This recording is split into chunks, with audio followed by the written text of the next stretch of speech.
காலம் கிரகங்கள் கையில் உண்மை ஜோதிடத்தை உலகிற்கு எடுத்துக் கூறும் உங்கள் புதிய வரலாறு டிவி.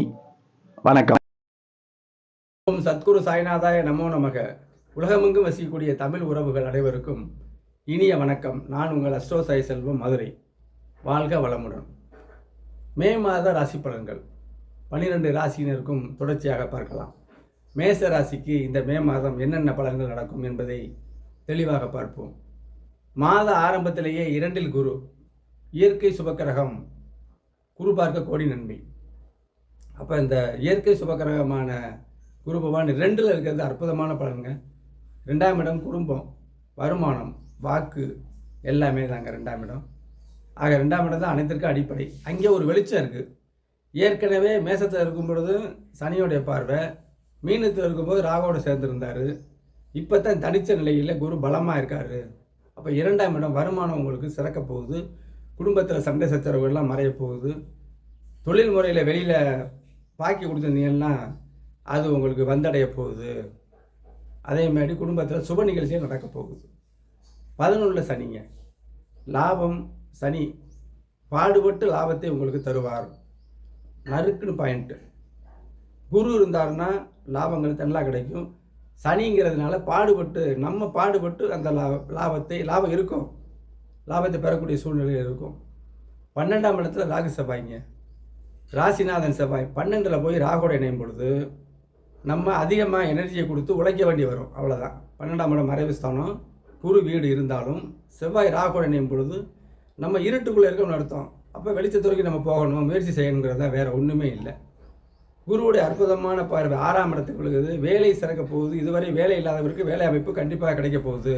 தாய்மாமன் அனுகூலங்கள் கிடைக்கும். 6ஆம் இடம் தாய்மாமன் ஸ்தானம். வேலை நல்லா இருக்கும், தொழிலும் நல்லா இருக்கும். 8ஆம் இடம் ஆயுள் ஆரோக்கியம். உடல்நல பிணியாக இருக்கிறவங்களுக்கு ஆயுள் ஆரோக்கியம் இந்த மாதம் சீர்படும். வெளியூர்கள் சென்று பிழைக்கக்கூடிய திட்டமிடல் கண்டிப்பாக நடக்கும். அதிர்ஷ்டஸ்தானம் 8. 10ஆம் இடம் தொழில் ஸ்தானம். தொழில் தான் நமக்கு முக்கியம். தொழில் இந்த மாதம் நல்ல சிறப்பாக உங்களுக்கு இருக்க போகுது. ஆக 2ல் குரு இருப்பது மிகச் சிறப்பான ஒரு பலன் மேசராசிக்கு. சந்திராஷ்டமம் மே 22 விடிகாலை 2:55 முதல் மே மாதம் 25ஆம் தேதி பகல் 10:36 வரைக்கும். மனம் இடரும் காலம். என்ன செய்தாலும் கொஞ்சம் யோசித்து செய்யணும். சந்திராஷ்டமத்தை தவிர்ப்பது நல்லது. மேசராசிக்கு இந்த மாதம் நல்ல பலன்கள் நடைபெற நல்வாழ்த்துக்கள். வாழ்க வளமுடன். அடுத்து ரிஷபராசி. ராசியில் குருங்க.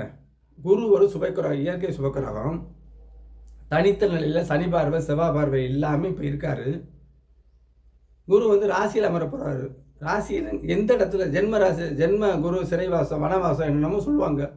9ல் குரு ஓடி போவாங்க, 10ல் பதவியை பறிக்கும், அப்படிலாம் அது பழைய பழமொழிகள். அதெல்லாம் ஒன்றுமே இல்லை. குரு நல்ல வெளிச்சமாக ஒரு இடத்துல இருந்தாருன்னா அந்த இடத்த வெளிச்சப்படுத்துவார். வெளிச்சம் நல்லது தானே. ராசியில் இருக்கிறனால உங்களோட எண்ணங்கள் சீராகும், ஆயுள் ஆரோக்கியம் இருக்கும், உழைக்கிறதுக்கு ரெடியாக இருப்பீங்க, நல்ல உத்வேகம், எனர்ஜி ஃபுல்லாக இருக்கும். இதுதான் இந்த ராசியில் குரு இருக்கிற அமைப்பு.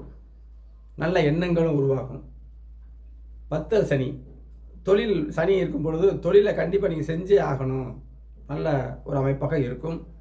11ல் ராகு செவ்வாய். 11 நல்ல ஸ்தானம். அங்கே ராகு இருக்குது. அந்நியர்களால் உதவி,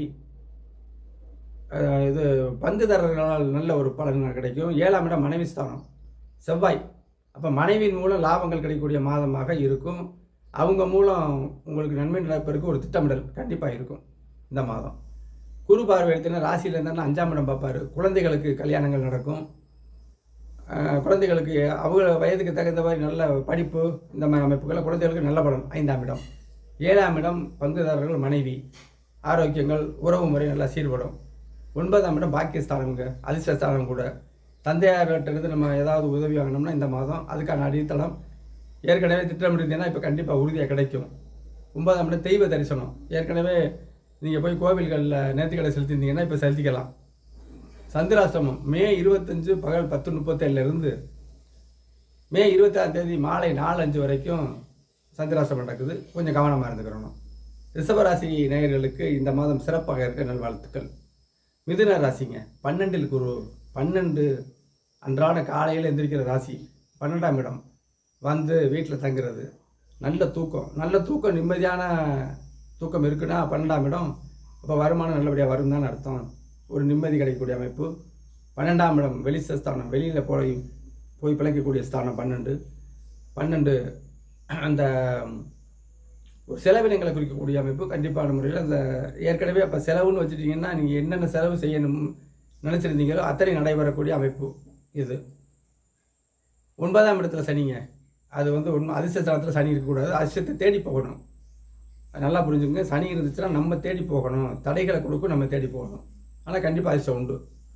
10ல் ராகு செவ்வாய் வந்து மிதனத்துக்கு ஆகாத கிரகம் 10ஆம் இடத்துக்கு வருது.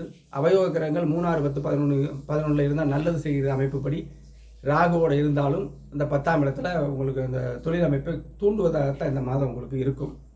வேலை அமைப்பு கிடைக்காதவங்க வேலை இருக்கும், தொழில் அமைப்பு கிடைக்காதவங்களுக்கு தொழில் தொடங்கக்கூடிய அமைப்புகளுக்கும் எண்ணங்களும் உங்களுக்கு ஏற்படும். குரு பார்வை 4ஆம் இடத்துக்கு விடுதுங்க. 4ஆம் இடம் வீடு, வாசல், வாகனங்கள் வாங்கக்கூடிய அமைப்புக்கு திட்டமிடல் இருக்கும். அல்லது ஏற்கனவே பழுது பார்க்கக்கூடிய அமைப்புகளுக்கு, வீடு, வாசல், வாகனங்களுக்கு அந்த பழுது பார்க்கக்கூடிய அமைப்பு இருக்கும். தாயாருடைய நன்மைகள் இருக்கும், தன் சுகம் நல்லா இருக்கும், படிப்பு நல்லா இருக்கும். 6ஆம் இடம் வேலைகள் நல்லா கிடைக்கும், தாய்மாமன் அனுபவங்கள் இருக்கும். 8ஆம் இடம் ஆயுள் ஸ்தானம், ஆரோக்கிய ஸ்தானம், ஆரோக்கியம் சீர்படும், அதுவும் அதிர்ஷ்ட ஸ்தானம் தான். ஆக 12ல் குரு இருந்து அந்த 4, 6, 8ஆம் இடத்தை வெளிச்சப்படுத்துகிறாரு, நல்ல அமைப்பில் இருக்கும். சந்திராசிரமம் வந்து மே மாதம் 27ஆம் தேதி 4 மணி 6 மாலை 4:06 முதல் 29ஆம் தேதி இரவு 8:06 வரைக்கும் சந்திராசிரமம். சந்திராசிரமத்தால் கவனத்தோடு நம்ம இருந்துக்கிறணும். முக்கியமான நிகழ்ச்சிகளை அடுத்த நாள் நம்ம செஞ்சுக்கிறலாம், ஒன்றும் குறைவில்லை. மிதுன ராசி அன்பர்களுக்கு இந்த மே மாதம் நல்ல பலன்களை அமைய வாழ்த்துகிறேன். வாழ்க வளமுடன். நன்றி, வணக்கம்.